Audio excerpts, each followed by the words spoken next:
Fala galera, tudo certo? Como vocês estão? No vídeo de hoje a gente vai falar um pouco mais sobre a Gestalt, beleza? Então, a Gestalt é algo que está muito presente no design, está muito presente. E eu quero mostrar para vocês algumas leis, tá, do Gestalt que tu pode estar aplicando e falar um pouco mais de semiótica também, porque, pô, semiótica está muito ligada à Gestalt, né? Então, assim, gente, eu uso muito o Gestalt, por exemplo, em símbolos que eu crio, tá? Em símbolos, já usei em tipografia também, em logo, em aplicações, mockups, composições, cara, dá para fazer muita coisa boa. E se tu quer realmente ter um portfólio, um trabalho cada vez mais autêntico, original, é muito importante dominar várias leis aí, princípios do design, e o Gestalt é uma delas, beleza? Então bora lá, bora falar um pouco mais sobre o poder da Gestalt no design. Então aqui de forma bem breve, o que é Gestalt? Segundo a Gestalt, ao observarmos um objeto, primeiro compreendemos como um todo, antes de notar seus elementos separadamente. De todos os princípios da Gestalt, essa é a premissa básica da teoria, a lei da pregnância, que veremos mais à frente. Há 8 princípios da Gestalt que são essenciais na área da criação e que estão presentes no cotidiano, que a gente vai aprender hoje, tá? Então você pode até mesmo notar em seu meio ou aplicá-los sem ter ideia do que representam ou quais suas definições. Então tem muita gente até que acaba usando a Gestalt sem querer, né? Às vezes até mesmo para algo ruim, né? Tipo, pô, vai dizer, tu vai lá, tu usa a Gestalt sem querer num símbolo, algo assim, e acaba dando para ver de uma forma maliciosa, talvez, algo meio errado, sabe? Vai dizer se tu não viu um logo assim já, sabe? Então, é muito importante aprender a Gestalt, a semiótica, para isso nunca acontecer. E usar a Gestalt, né, só para coisas boas, tá bom? Então, bora lá. A primeira lei é a lei da pregnância. A lei da pregnância é também chamada de lei da simplicidade. Ou seja, ela dita que objetos em um ambiente são vistos da forma mais simples possível. Dessa forma, quanto mais simples, mais facilmente assimilado. Então aqui, ó, gente, vocês estão vendo um exemplo do lado de uma propaganda da Lego, certo? Vocês podem ver que tem bloquinhos. A gente pode, claro, né, que são Legos, né, peças de Lego, mas a gente, como designer, pode ver como retângulos, certo? São vários retângulos, um em cima da outra, em cima do outro. E a única coisa que muda, o formato não muda. A única coisa que muda são as cores, certo?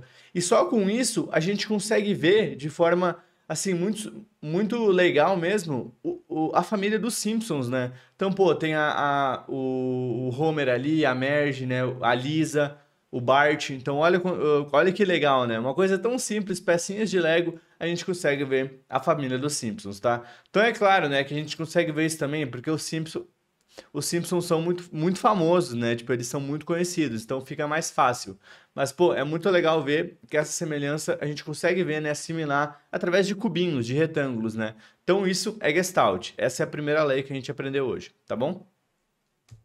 Segunda lei, a lei do fechamento. O fechamento é a lei da Gestalt que faz com que nosso cérebro produza contornos que não existam. Por isso chamamos de fechamento sensorial da forma.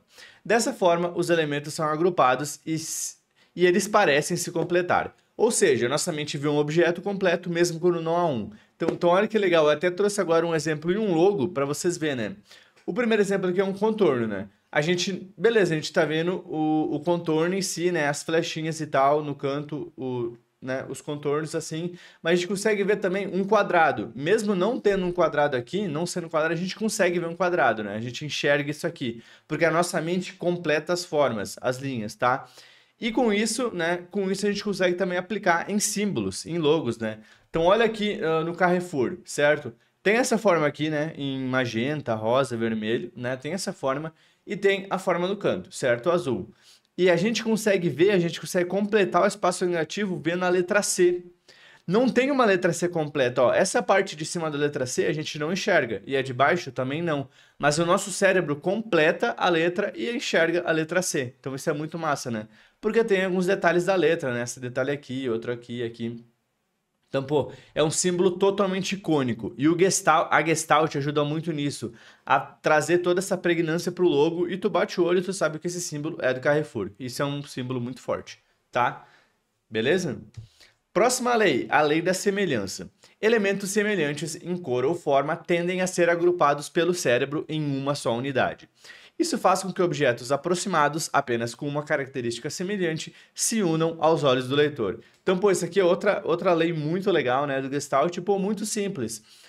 Na propaganda ao lado, a gente tem, né, várias bolinhas de sinuca, certo? Que a gente, como designer, digamos que esse aqui fosse no Illustrator, por exemplo, seriam círculos, né? Vários círculos. E, cara, a gente consegue ver isso, a gente consegue enxergar uma cerveja aqui, sabe? Que é uma propaganda de cerveja. Só com bolinhas de sinuca, sabe? Isso é muito legal, né? A gente consegue ver aqui espuma, né? O branco é espuma, aqui é a parte lateral, né, da cerveja, e aqui é a cerveja em si, em amarelo. Então isso tu também poderia aplicar, por exemplo, em um símbolo. Imagina que tu vai lá, tu usa vários círculos, certo? Vai usando vários círculos e forma um símbolo de uma forma bem mais diferente, né? Mais original. Pô, dá para aplicar não só círculos, como quadrados também, outras formas, etc, sabe? Então todas essas leis eu estou mostrando para vocês verem como vocês podem aplicar no trabalho de vocês, tá bom? Próxima lei, a lei da unidade. Pode ser traduzida por um elemento identificado de acordo com suas características como parte irredutível em um compilado, ou seja, por sua cor, forma ou dimensão. É muito comum que os elementos únicos se combinem em função de uma unidade maior, tornando-se assim subunidades. Como segundo a lei dos princípios da Gestalt, a lei da unidade é essencial na criação, pois se faz presente na organização e disposição de elementos, permitindo composições originais e criativas a partir de unidades já existentes. Então, essa lei, gente, é muito boa principalmente para organizar as nossas composições, tá?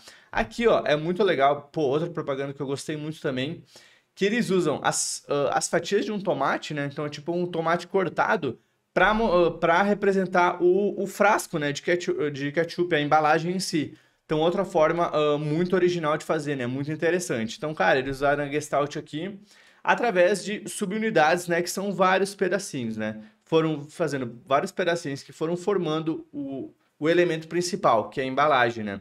E também tem a referência ao tomate. Então, pô, é muita criatividade, né? A gente pode usar a Gestalt para criar composições, anúncios, logos muito originais, muito criativos, né? E isso é muito pregnante, fica na mente, né, de quem tá vendo. Isso deixa o teu trabalho em um nível muito acima. Isso é muito legal. Item 5. A lei da unificação. Um objeto formado por várias unidades pode ser harmoniosamente simétrico ou não. Quando ocorre um peso igual de pregnância, proximidade, unidade e semelhança entre objetos de um mesmo composto, podemos dizer que há uma unificação perfeita. Assim como a lei da segregação, existem níveis de classificação que variam de uma pior ou melhor organização de forma.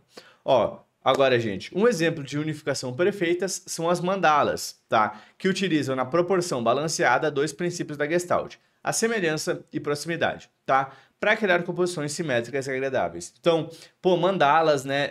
Cara, é um exemplo muito bom para dar para vocês, porque vocês podem ver que no meio delas tem assim, o princípio é a base, né, da repetição, que são no caso aqui as florzinhas, né? E cara, vai repetindo, claro que vai mudando o design, mas o conceito em si é o mesmo. E eles vão repetindo, né, rotacionando, repetindo, e faz algo assim muito bonito assim. E até lembra um pouco a proporção áurea também, né? A questão das flores, que tem muito essa questão da repetição. Então, o design em si, um design no vetor, no PCI, o design digital, ele é muito baseado também na vida real, né? Na natureza, nas formas e tudo mais. Então, esse aqui a gente pode ver um exemplo muito claro, tá? Da lei da unificação, que tu vai unificando vários elementos e forma em uma coisa só, ok? Próximo item, esse aqui eu acho que é o meu preferido, tá? Esse anúncio também eu achei genial. Mas se liga, a lei da segregação. Nosso cérebro tem a capacidade de diferenciar ou evidenciar objetos, ainda que sobrepostos. Isso se deve à variação de forma estética que um elemento tem em comparação ao outro. Desse modo, os estímulos visuais de cada unidade também são diferentes. A segregação ocorre de várias maneiras: pontos, linhas, planos, volumes, sombras, brilhos, texturas, relevos, entre outros. Então tem vários jeitos de aplicar essa lei, tá? Aqui, gente, no exemplo ao lado, tá? Vocês podem estar vendo que tem vários livros aqui, certo? Tem um livro que fala sobre pão, né? No caso, o pão, bread. Enciclopédia da salada, então a gente fala da salada aqui. Tomate, tá? O guia completo do tomate. O The Special Book of Cheese, então sobre queijo, né? Meat, New Edition, então sobre carne. E The Very Best of Bread, mais um de pão. Então vocês podem ver que cada livro fala sobre o ingrediente que tem no hambúrguer do McDonald's, né? É um hambúrguer, aqui um anúncio é do McDonald's. Então é como se fosse um livro falando sobre como é feito cada ingrediente, e esses livros formam o hambúrguer em si, né? Com o pão, a salada, o tomate, a carne. Então, olha que interessante. Outra coisa que eu gostei muito também é que eles fizeram o tamanho de cada livro realmente do tamanho, né? Claro, a gente sabe que na vida real não é bem assim, mas entre aspas, né, na teoria, o tamanho de cada ingrediente. Então, o pão, ele tem um volume maior que a salada, né? Então, ele tá maior. O queijo é uma camada fina e carne tem muito mais, né? Então, fica um livro muito maior da carne. Então, além da ideia dos livros para falar de cada ingrediente, eles cuidaram também do tamanho, para cada tamanho condizer com o tamanho do ingrediente. Então isso aqui foi genial, tá? E eles aplicaram a Gestalt pura aqui, puríssima, nesse anúncio, tá? Embaixo aqui, esse anúncio da Land Rover. Cara, muito interessante, né? Vocês podem ver que o carro tá bem atrás, né? Bem atrás como segundo plano. E na frente a gente tem os hipopótamos, certo? E cara, as orelhinhas do hipopótamo lembram muito, né, o espelhinho aqui, né, o retrovisor do carro, né? Lembra o espelho do carro. E a forma do carro em si lembra um pouco o hipopótamo também. Então é como se a Land Rover fosse um carro da natureza, né? Como um hipopótamo é da natureza, é como se a Land Rover fosse da natureza também, sabe? Porque tem essa similaridade com o animal. Então, assim, é muito genial esses anúncios, sabe? Como eles aplicam tão bem. Só de ter feito tudo no ângulo certinho, né? A foto. Claro que tem montagem aqui e tudo mais, né? Claro. Mas tudo foi muito bem feito para explicar esse conceito, né? Então, muito bacana também, tá? Próximo item aqui, gente, também é muito aplicado em logos, tá? A lei da proximidade. De acordo com a Gestalt, elementos muito próximos um dos outros, se encaixando harmoniosamente, são processados em nosso cérebro como elementos conjuntos ou unidades. É o princípio da proximidade. Além disso, se tais elementos são semelhantes, reforçam ainda mais nosso cérebro para a leitura de um só objeto. Ou seja, são várias unidades, uma próxima da outra, que formam uma coisa só. Tá? Os designers utilizam muito o princípio na criação de identidades visuais, principalmente tipografias e elementos que, em tese, seriam comuns, mas como um recurso simples se tornam vários elementos. O resultado geralmente se torna uma unidade sólida e criativa. Então, pô, muito interessante, né, como eles aplicaram a lei da proximidade aqui nos exemplos. Então, o pavão aqui, né, usaram vários... criaram, né, esse elemento como base, certo? Que é a pena, né, do pavão e foi replicando. Isso tudo formou as asas, né, do pavão. E aqui no meio ele usou a forma como base, né, da asa para ficar algo harmonioso e fez um leve biquinho aqui, né, para mostrar a parte frontal do pavão, né, o bico dele. Então, pô, ficou aqui, né, usou espaço negativo também, que também tem ligação com a Gestalt, e ficou um símbolo totalmente icônico, né? Ficou muito forte. Então, muito legal esse logo da NBC. Da IBM é muito mais simples, né? É a tipografia, tá? E aí eles fazem essas listras. Mas só de terem feito essas listras já deu muito mais personalidade, é um logo muito mais memorável. Se não tivesse essas listras, com certeza o logo não teria esse impacto, sabe? Então é algo muito legal, tá? Do Unilever também, né, que eles usaram. Claro que eu não gosto muito desse logo porque tem muito elemento e a aplicação fica muito ruim, né, de aplicar na redução. Mas a ideia é muito legal, né? Vários elementos da água ali, tem a sereia, tem a gota, peixe, flor, né, água, ondas. Então, muito legal, tudo isso forma a letra U, né, a inicial do Unilever. Então, genial aqui, muito orgânico, né, esse logo. Então, tá? E por fim, a última lei é a lei da continuidade. A lei da continuidade diz respeito à maneira como a percepção do fluxo e sequência dos elementos funciona em nosso cérebro. Trata-se da tendência dos objetos em seguir uma linha de fluidez visual gradativa. Isso é feito através de formas, linhas, cores, profundidade, planos, etc. Se você enxerga elementos em uma composição de modo ininterrupto, essa peça tem uma boa continuidade. Então, mais uma vez, gente, trazendo exemplos para vocês. Aqui, ó, continuidade, né? Vocês estão percebendo que algumas leis são muito parecidas, né? Tipo, aqui, ó, proximidade e continuidade são parecidas, né? Muito parecidas. Mas aqui seria algo muito mais, como posso explicar? Muito mais a continuidade com formas parecidas, né? Aqui, por exemplo, ó, a gente usou como base a base de cima do estádio com várias formas parecidas, certo? Que são esses retângulos, assim, bem largos, né? E aí eles vão replicando e forma uma coisa só, né? Essa forma meio oval, através dessas formas. Então essa é a continuidade. Aqui do FedEx, cara, eu achei isso aqui muito legal, né? Que beleza, é um vaso, né? É um vaso como se a pessoa fosse ter comprado esse vaso, né? Só que a forma que foi feita foi muito bom, porque deu essa ideia de continuidade, porque o cara colocou o vaso numa caixa, né? Colocou numa embalagem. E aí na parte de baixo tem alguém tirando ali. Então é como se ele colocou a caixa para entrega e a outra pessoa já está recebendo. E foi em questão da forma que a gente está vendo, como se fosse em um segundo, né? Porque a pessoa colocou na caixa, né, e já está saindo de baixo. Então como se fosse em um toque, assim, em um instante. Porque isso remete à entrega rápida, como se o FedEx ali fosse uma empresa de uma entrega super rápida, super ágil. Genial, né? Genial. É isso que a Gestalt promove no design, tá bom? Então é isso, gente. Essas foram as leis. Eu quero falar um pouco mais aqui, para finalizar esse vídeo, sobre a semiótica. Tá? Eu quero falar um pouco de uma forma mais breve, mas só para complementar a aula, tá bom? Design e semiótica. O que é semiótica? A semiótica, do grego semeion, que significa signo, é uma ciência que estuda os signos e todos os fenômenos culturais como sistemas de significação. Ela pode ser aplicada ao analisar e interpretar palavras, sons, vídeos e imagens. Por isso, no design ela é tão importante, já que é utilizada para atribuir valor e sentido aos estímulos visuais trabalhados. Mas na prática, como utilizar esse conhecimento? A semiótica aplicada ao design é possível? A resposta é sim, e primeiro é preciso compreender o que é um signo. Um signo é tudo que podemos atribuir um sentido, um conceito, um significado, tá bom? Então aqui, gente, tipo de significado na semiótica que vocês vão poder aplicar. Existem 3 formas nas quais um signo media um significado: ícone, índice e símbolo. Vamos ver um pouco mais sobre eles na sequência, tá? Então, primeiro, um ícone. Os ícones são os mais fáceis de serem compreendidos e representados, pois são a representação literal da forma do objeto ou um item que estão representando. Então, aqui do lado a gente tem um cachorro, né? Tu bate o olho, tu sabe que esse aqui é um cachorro. E, por exemplo, num símbolo, dá para fazer um símbolo assim que represente o cachorro? Claro que dá, sem problema, né? Depende muito do briefing, né, o que o cliente quer. Mas é claro, né, que a gente sempre vai querer trabalhar mais o símbolo para ficar algo mais original, né? Mas esse é um estilo que tu poderia aplicar em símbolos, em vetores, iconografia e etc, tá? Item 2, índice. Aí já vai ficando mais, vai ficando algo mais, como eu posso falar assim, mais, depende muito da percepção de cada um, né? Então, ó, o índice requer um conhecimento prévio do que é representado, algum tipo e nível de experiência ao fato ocorrido.